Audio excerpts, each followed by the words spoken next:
है वो वही बोलेंगे जो अवतार के रूप में उन्होंने पाया है। और सिद्धार्थ जब जन्म लेते हैं 29 साल की आयु में घर छोड़ देते हैं और 35 साल की आयु में इस धरती पे तप कर साधना करके कठिन विपश्यना करके वो संबोधि को प्राप्त करते हैं।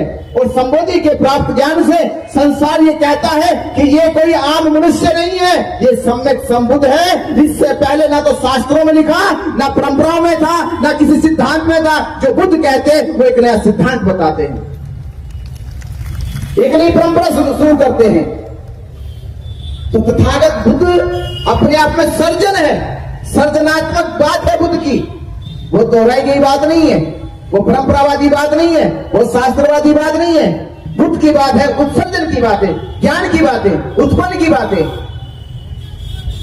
जब ये लगने लगा कि बुद्ध की बात पूरे संसार में प्रभाव छोड़ रही है, बुद्ध की देशना, बुद्ध के उपदेश संसार में अपनी जड़ें जमा रहे हैं, तो धीरे धीरे षड्यंत्र हुआ।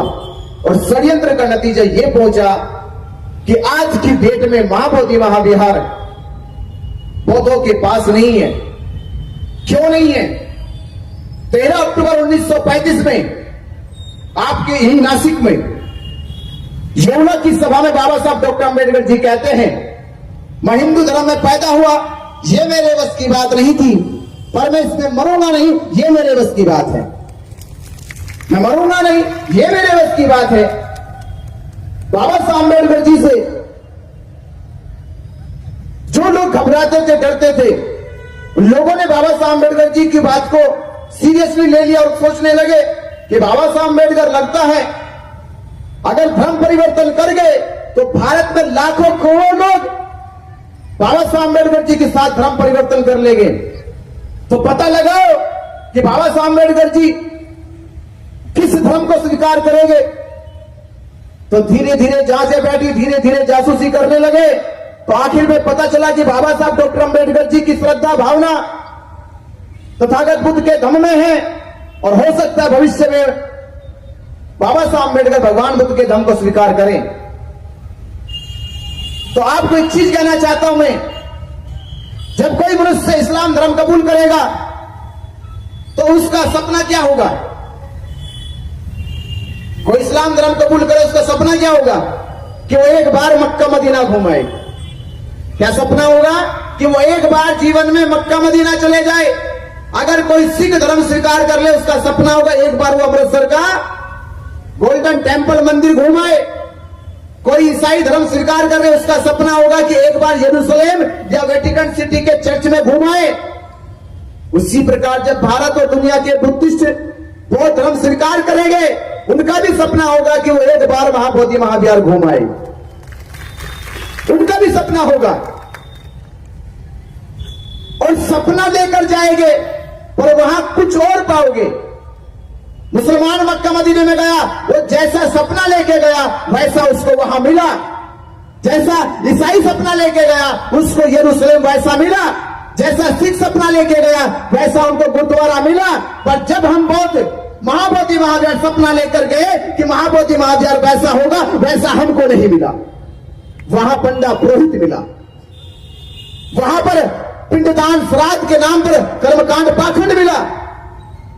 इसका मतलब यह है कि बौद्धों की आस्था के साथ, उनके विश्वास के साथ, उनकी भावनाओं के साथ अन्याय हुआ, खिलवाड़ हुआ। तो बौद्ध समाज कब तक बर्दाश्त करेगा? कब तक बर्दाश्त करेगा? बौद्ध धर्म में धर्म गुरु भिक्षु होते हैं, महंत नहीं होते, पंडे नहीं होते। तो सरकार जब एक्ट बना रही थी तो एक्ट बनाते समय उनको मालूम नहीं है कि बौद्ध धर्म में महंत शब्द नहीं होता, बौद्ध धर्म में पंडे शब्द नहीं होता। बौद्ध धर्म में बौद्ध धर्म गुरु को भिक्षु कहा जाता है, भंते कहा जाता है, महंत और पंडे नहीं कहा जाता। ये बात सरकार को समझ में नहीं आई। उसमें क्यों समझ में नहीं आई? ये षड्यंत्र क्यों हुआ? क्योंकि बाबा साहब अम्बेडकर जी ने ये जो घोषणा कर दी थी, ये घोषणा हो गई कि मैं हिंदू धर्म में मरूंगा नहीं। तो उन लोगों ने जब पता किया कि बाबा साहब बौद्ध धर्म स्वीकार करने वाले हैं, तो उन्होंने दीक्षा लेने से पहले ही महाबोधि महाविहार को अपने कब्जे में ले लिया। और कब्जे में कैसे लिया? सरकार कैसे में ले रही थी? बाबा साहब अम्बेडकर जी संविधान सभा में संविधान लिख रहे और संविधान लिखने का काम करीब करीब पूरा हो चुका था। संविधान लिखने का काम करीब करीब पूरा हो चुका था और संविधान सभा के थे अध्यक्ष डॉक्टर राजेंद्र प्रसाद। उस समय डॉक्टर राजेंद्र प्रसाद संविधान सभा के अध्यक्ष थे और वो जानते थे कि बाबा साहब अम्बेडकर संविधान लिख रहे आजाद भारत का। बाबा साहब अम्बेडकर संविधान लिख रहे आजाद भारत का और भारत में जो भी कानून बनाया जाएगा, जो भी नियम बनाया जाएगा, वो संविधान लागू होने के बाद बनाया जाएगा, जोड़ा जाएगा। क्योंकि संविधान देश के प्रत्येक नागरिक को, जाति को, मजहब को, समाज को, संप्रदाय को, समूह को, हर वर्ग के लोगों को न्याय दे रहा है। डॉक्टर राजेंद्र प्रसाद जानते हैं, पंडित जवाहरलाल नेहरू जानते हैं। उसके बावजूद भी, ये जानकारी होने के बाद भी बाबा साहब अम्बेडकर ने संविधान सभा में 26 नवंबर 1949 को संविधान पेश किया और 26 जनवरी 1950 को संविधान देश में लागू किया गया। तो संविधान 26 नवंबर 1949 को संविधान सभा में पेश हुआ। संविधान पेश होने से 4 महीने 20 दिन पहले, 4 महीने 20 दिन पहले, बिना बाबा साहब अम्बेडकर जी के बात किए, बिना बाबा साहब अम्बेडकर जी से राय मशवरा किए, बिना सलाह लिए, 4 महीने पहले जल्दीबाजी करके बीटी एक्ट कानून क्यों बनाया गया? जब देश में संविधान लिखा जा रहा है, संविधान सभा में पास होने वाला है, तो संविधान पास होने से पहले, संविधान को पेश करने से पहले ही ऐसी कौन सी जल्दी थी? जो जल्दी 400 साल में नहीं दिखाई, जो जल्दी 100 साल में नहीं दिखाई, वो जल्दी 4 महीने में क्यों दिखाई गई? 1949 में तो भारत में आंदोलन भी नहीं चल रहा था। 1949 में आंदोलन नहीं चल रहा था क्योंकि अनागारिक भी आंदोलन को चला के चले गए थे 1891 में। 1920 तक आंदोलन देश में तीव्र गति से चल रहा था, पर 1949 में तो नहीं चल रहा था। 1949 में तो मोर्चे भी नहीं निकल रहे थे, 1949 में तो धरने भी नहीं दिए जा रहे थे।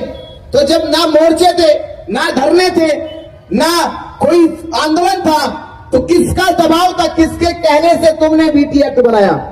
किसके कहने से बनाया? कानून तो तब बनाया जाता है जब समाज आंदोलित हो, संघर्ष कर रहा हो, सड़कों पे हो।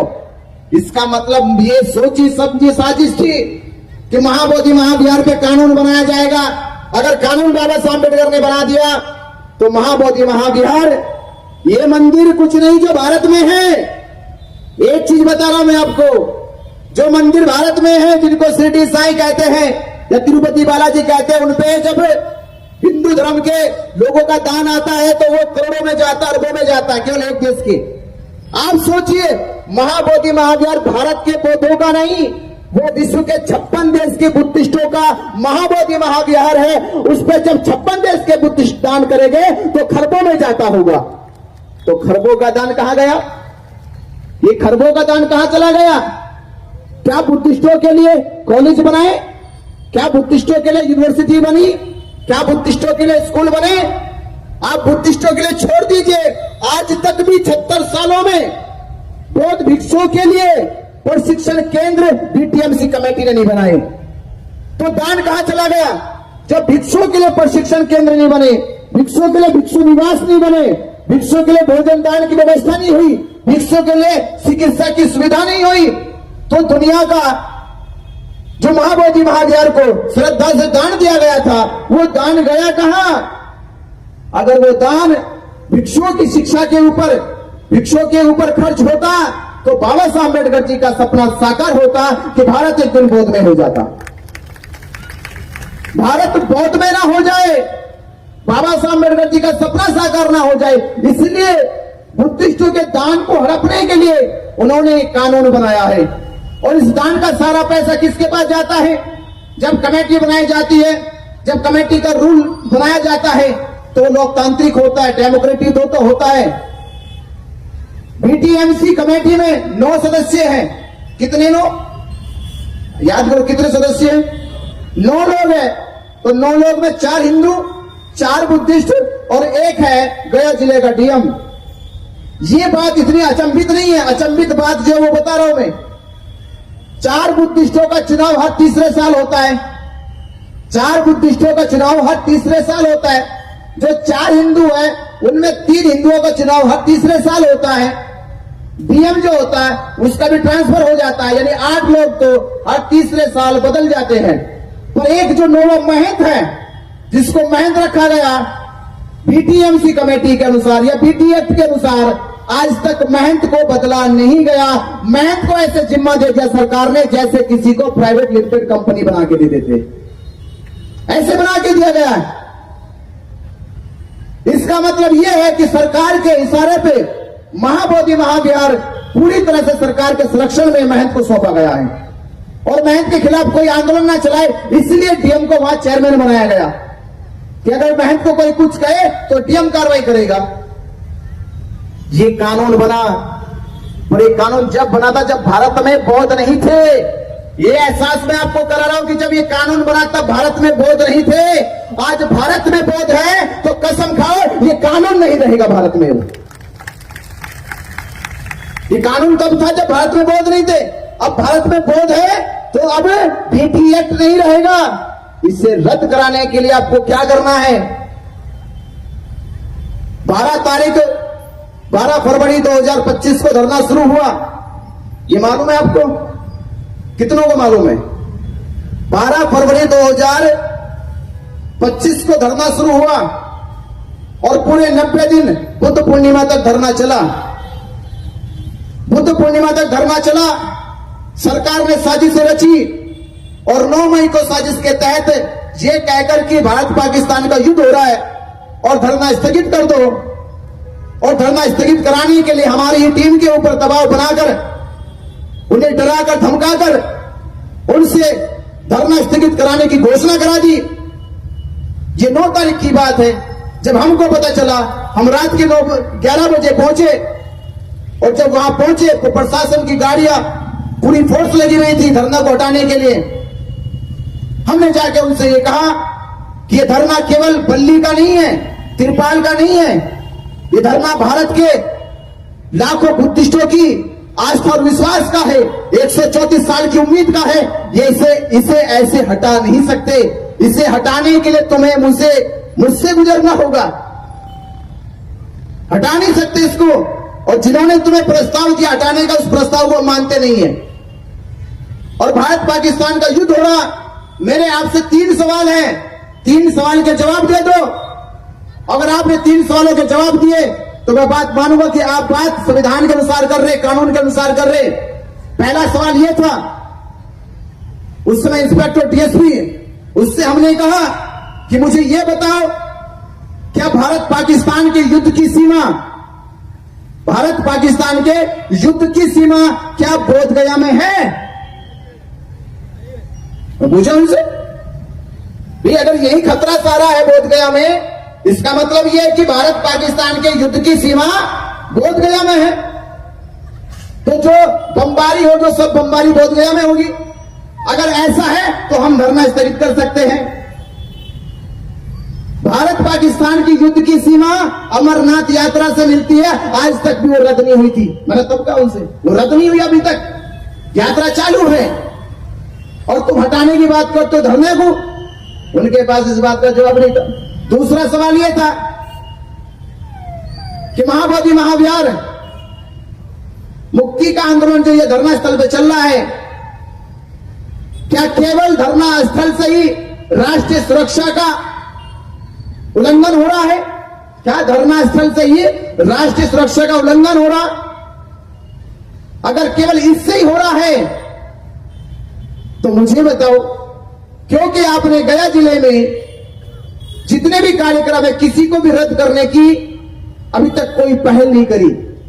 ना तो आपके पास जितनी परमिशन आपने गया जिले में दी है वो परमिशन रद्द करी, या तो आप ये नोटिस लेकर आओ कि गया जिले में जितने भी होने वाले प्रोग्राम है हमने वो सब रद्द कर दिए। तो हम आपकी बात मानते हैं कि आपने बाकी प्रोग्राम रद्द कर दिए, हम अपना आंदोलन धरना स्थगित कर देंगे। आपके पास वो जवाब ही नहीं है। और तीसरा ये कि धरना स्थल से समस्या है तो यहां से 2.5 किलोमीटर दूर कालचक्र मैदान में होने वाले प्रोग्राम से समस्या क्यों नहीं है? वो 2.5 किलोमीटर दूर था। 2.5 किलोमीटर दूर कालचक्र मैदान में जो कार्यक्रम आप लोगों ने बीटीएमसी को दिया है, उसकी परमिशन अब तक रद्द नहीं हुई। इसका मतलब यह है कि राष्ट्रीय सुरक्षा को कोई दिक्कत नहीं है। राष्ट्रीय सुरक्षा को कोई दिक्कत नहीं है, दिक्कत है यहां के महंत को और वहां की सरकार को। किसी को दिक्कत नहीं है। उस रात धरना नहीं हटा क्योंकि उनके पास सवालों के जवाब नहीं थे। 3 दिन बीत गए। 12 तारीख आई। 12 तारीख को भी उन्होंने साजिश रची कि बुद्ध पूर्णिमा जयंती पर उन्होंने शिवलिंग की पूजा कराई कि हिंदुओं की आस्था को ठेस लगेगी, वो लोग झगड़ा करेंगे, वो लोग दंगा करेंगे और झगड़ा और दंगे के नाम पर इनके ऊपर मुकदमे कर दिए जाएंगे, राज्यपाल का विरोध करेंगे। नहीं तो आप सोचिए, बुद्ध पूर्णिमा पर जहां पूरी दुनिया बुद्ध की पूजा करती है, उस दिन एक मुसलमान राज्यपाल से शिवलिंग की पूजा कराए जा रहे, जबकि कोई भी मुसलमान अपने धर्म के खिलाफ नहीं जा सकता, अपने धर्म के इल्म के खिलाफ नहीं जा सकता, क्योंकि जब उसको आयत दी जाती है तो पढ़ाया जाता है इस्लाम धर्म के अलावा किसी की पूजा नहीं कर सकते, अल्लाह के अलावा किसी के सामने सर नहीं झुका सकते, मस्जिद के अलावा किसी के यहाँ सर अदा नहीं कर सकते। तो एक राज्यपाल जो मुस्लिम है, मोहम्मद आरिफ, उसने शिवलिंग पूजा क्यों की? क्योंकि ये षड्यंत्र था, वो भी बुद्ध पूर्णिमा के दिन। बुद्ध पूर्णिमा में हम लोग शांत रहे कि आज बुद्ध पूर्णिमा, पूरे विश्व के लोग हम लोगों की ओर देखते हैं, हमारे यहां से कोई गलत संदेश ना जाए। पर 13 तारीख को भी वही हुआ। उन्होंने महाबोधि महाविहार में कुछ गुंडों को घुसा के रखा था, कुछ सिविल ड्रेस में पुलिस वालों को रखा था, और उन्होंने बौद्ध उपासिकाओं के साथ उनके सामने जय भीम और जय हनुमान और जय श्री राम के नारे लगाए कि बौद्ध उपासक बुद्धिस्ट लोग यहाँ भड़केंगे, इनके विरोध में कुछ कहेंगे, झगड़ा होगा। तो वहां बौद्ध उपासक उपासिकाओं ने नमो बुद्धाय जय भीम के नारे लगाए और विरोध में पुलिस वालों ने उनके ऊपर मारपीट की, उन्हें पीटा घसीटा। जिनके सम्मान के लिए हम लोग वहां पहुंचे और हमने पुलिस वालों के ऊपर कहा कि जिन्होंने ऐसी क्रूरता की, बदतमीजी की, उनके ऊपर मुकदमे होने चाहिए। तो पुलिस ने हमारे ऊपर रात को 1 बजे हमें उठाकर ये कहकर कि हिंदू संगठन के लोग तुम्हें मारना चाहते हैं, आपकी जान को खतरा है, आप हमारे साथ चलो। तो रात के 1 बजे हमें लेकर गए और अगले दिन उन्होंने हमारे ऊपर 3 मुकदमे करके फर्जी हमें जेल भेजा। और जेल भेजने के 2 दिन बाद धरना खत्म हुआ। पर जब हम जेल से निकले 68 दिनों के बाद, तो हमने कसम खाई, प्रतिज्ञा करी कि सरकार और पंडित पुरोहित, तो तुमने धरना खत्म किया है और हम बाबा साहब अम्बेडकर जी के बच्चे हैं, हम देश में आंदोलन खत्म होने नहीं देंगे, आंदोलन जिंदा रखेंगे, आंदोलन को मजबूत करेंगे। और आंदोलन को मजबूत करने के लिए दीक्षा भूमि नागपुर से 17 अगस्त 2025 को यह संकल्प लेके कि महाबोधि महाविहार मुक्ति के आंदोलन में पूरे देश में जन समर्थन पैदा करेंगे, पूरे देश के बौद्ध समाज को जगाएंगे, अंबेडकर समाज को जगाएंगे, बहुजन समाज को जगाएंगे। तो वो यात्रा 17 अगस्त से चालू हुई और 2 सितंबर को चैत्य भूमि पहुंच रही है परम पूज्य बाबा साहब डॉक्टर अंबेडकर जी की अस्थियों को नमन करने के लिए। तो ये आंदोलन है देश भर में जागरूक करके समाज को एकजुट करना। और मैं एक चीज और कहता चलता आपसे, अगर वो लोग हमारे प्रति संवेदनशील होते, अगर वो उनके प्रति सरकार को ये लगता कि बौद्धों के साथ न्याय होना चाहिए, तो मैं आपको बताना चाह रहा हूं, जब आपकी ताकत देश में बढ़ने लगी, ये लगने लगा कि पूरे देश में महाबोधि महाविहार मुक्ति का आंदोलन पूरी तेज गति से चल रहा है, समाज एकजुट हो रहा है, तो उन लोगों ने 25 लोगों की कमेटी बनाई। मालूम है आपको? कितनों को मालूम है? एक कमेटी और बनाएगी 25 लोगों की। तो 25 लोगों की कमेटी में किनको लिया गया? भारत के बाहर 10 देश के लोगों को लिया गया, भारत के अंदर 15 लोगों को लिया गया। 15 लोगों में दलाई लामा जी को लिया, पर मैंने उनसे सवाल किया कि अगर आप बाबा साहब अम्बेडकर जी से और बौद्ध धर्म से थोड़ा सा भी स्नेह रखते, तो भारत में परम पूज्य बाबा साहब डॉक्टर अंबेडकर जी की सबसे बड़ी संस्था जो बौद्ध धर्म का प्रचार प्रसार भारत में करती है, भारतीय बौद्ध महासभा है, जो पूरे देश में करती है प्रचार प्रसार। बाबा साहब अम्बेडकर जी की बनाई हुई संस्था भारतीय बौद्ध महासभा है और भारतीय बौद्ध महासभा के कार्याध्यक्ष माननीय भीमराव अंबेडकर जी, आपने उनको कम से कम इस 25 लोगों कमेटी में कुछ तो स्थान देना चाहिए था, उनको पूछना चाहिए था। भारतीय बौद्ध महासभा के कार्याध्यक्ष या राष्ट्रीय अध्यक्ष से पूछना चाहिए था, पर आपने वो काम नहीं किया। इससे ये बात समझ में आती है कि उन लोगों को वो लोग पसंद है जो उनका विरोध नहीं करते, उनको अम्बेडकरवादी बुद्धिस्ट पसंद नहीं है। ये बात तो समझ में आ जानी चाहिए कि खतरा उनको उन लोगों से नहीं कि जो उनका विरोध नहीं करते हैं। उनको दलाई लामा जी से खतरा नहीं है, उनको खतरा है बाबा साहब अम्बेडकर जी की विचारधारा वालों से। किनसे खतरा है? बाबा साहब अम्बेडकर की विचारधारा वालों से खतरा है, क्योंकि बाबा साहब अम्बेडकर ने अपने 40 साल के जीवन संघर्ष में कोई लड़ाई नहीं हारी, कोई लड़ाई नहीं हारी। तो ये बाबा साहब अम्बेडकर जी के बच्चे हैं, ये लड़ाई ये नहीं हारेंगे, ये महाबोधि महावीर की लड़ाई जीतेंगे। इसलिए उन्होंने हमको स्थान नहीं दिया। तो मैं फिर भी कहूंगा, महाबोधि महावीर मुक्ति आंदोलन के जन समर्थन इस ध्वज यात्रा में जब 16 अगस्त को नागपुर की पावन धरती पे पहला प्रोग्राम हुआ, तो माननीय भीमराव अंबेडकर जी ने, जो भारतीय बौद्ध महासभा का नेतृत्व करते हैं, बौद्ध धर्म का प्रचार प्रसार पूरे देश में करते हैं, उन्होंने कहा कि बंते जी, ये लड़ाई केवल बौद्ध भिक्षुओं की नहीं है, ये लड़ाई किसी एक संगठन की नहीं है, ये लड़ाई पूरे समूचे भारत की बुद्धिस्टों की है, समूचे भारत की संस्थाओं की है। ये लड़ाई हम मिलकर लड़ेंगे और मिलकर जीतेंगे। यही बात मैं आपसे कहना चाहता हूं कि ये लड़ाई केवल किसी संगठन की नहीं है, ये लड़ाई 134 साल से लड़ी जा रही है। और अपनी आखिरी बात खत्म कर तो कहूंगा कि बुद्ध काल में आपका जन्म नहीं हुआ, ये अफसोस होगा। ये अफसोस कितने लोगों को है कि बुद्ध के समय आपका जन्म नहीं हुआ? अफसोस है ना ये कि हमने बुद्ध को देखा नहीं, बुद्ध को सुना नहीं, बुद्ध के साथ चले नहीं, तो अफसोस होगा। पर फिर भी मैं आपसे कह रहा हूं, अपने जीवन को धन्य मानो। क्या मानो? अपने जीवन को धन्य मानो, क्योंकि महाबोधि महावीर की मुक्ति के लिए आपको चुना है। भले ही बुद्ध काल में आपका जन्म ना हुआ हो और 134 साल से यह आंदोलन इसलिए पूरा ना हुआ हो कि हो सकता है कि महाबोधि महावीर की मुक्ति आपके हाथों लिखी हो। तो आपने आप पे गर्व करो कि हम उस विरासत को बचा रहे जिसको सम्राट अशोक ने बनाया है। हम उस विरासत को बचा रहे जिस विरासत को सिद्धार्थ गौतम ने बसाया है। सिद्धार्थ गौतम की ज्ञान प्राप्ति के बाद संसार में बोध गया का नाम गया है। तो हमारा जीवन धन्य है। हम अपने आप पे ये गर्व करते हैं कि हमें इस पवित्र आंदोलन के लिए चुना गया। और आपसे कहूंगा कि आने वाले भविष्य में जब आपके बच्चे बड़े हो जाएंगे, ये गौर से सुनना, आने वाले समय में जब आपके घर के बच्चे बड़े होंगे तो वो समाज में सर उठा के कह सके कि मैं उस घर से ताल्लुक रखता हूं, मैं उस घर से ताल्लुक रखता हूं का आंदोलन लड़ा था।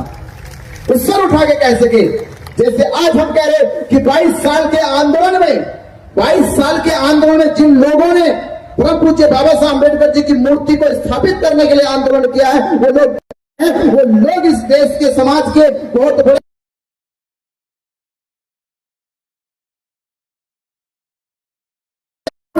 इतिहास कभी मिटाया नहीं जाता, उनको समाज सदैव याद रखता है। तो आप आने वाली पीढ़ियों के सर को ऊंचा उठाए, इसलिए मां बोधि महावीर को बंदे पुरोहितों से मुक्त कराए। तो आप तैयार हो?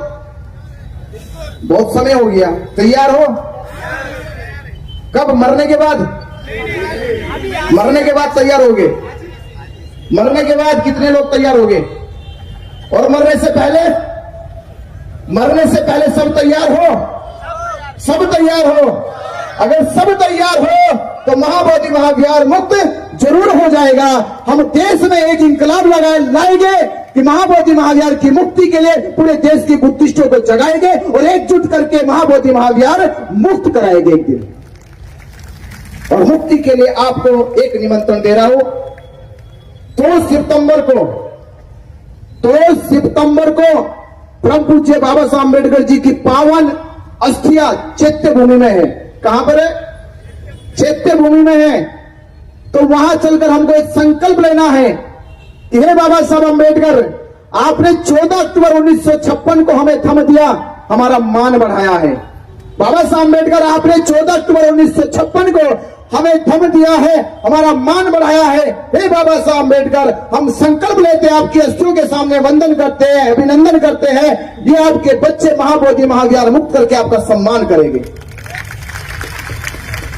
तो आपको 2 तारीख के लिए मैं आमंत्रित करता हूँ, पूरा भिक्खु संघ की तरफ से, पूरे आयोजकों की तरफ से मैं आपको आमंत्रित करता हूँ। और इस कार्यक्रम को महाबोधि महाविहार मुक्ति आंदोलन की इस यात्रा में हमारे परम उपासक धम्म मित्र नितिन गजबे जी, राकेश धारगे जी, योगेश राव जी और साथ चल रहे मंजित नोटियाल जी और पूज्य भिक्खु संघ के साथ हमारे मित्र परम मित्र भिक्खु संघ रत्न और उनके साथी लोगों को मैं बहुत बहुत साधुवाद धन्यवाद देता हूं, जिन्होंने महाबोधि महाविहार मुक्ति आंदोलन के लिए अपना एक सहज प्रयास किया।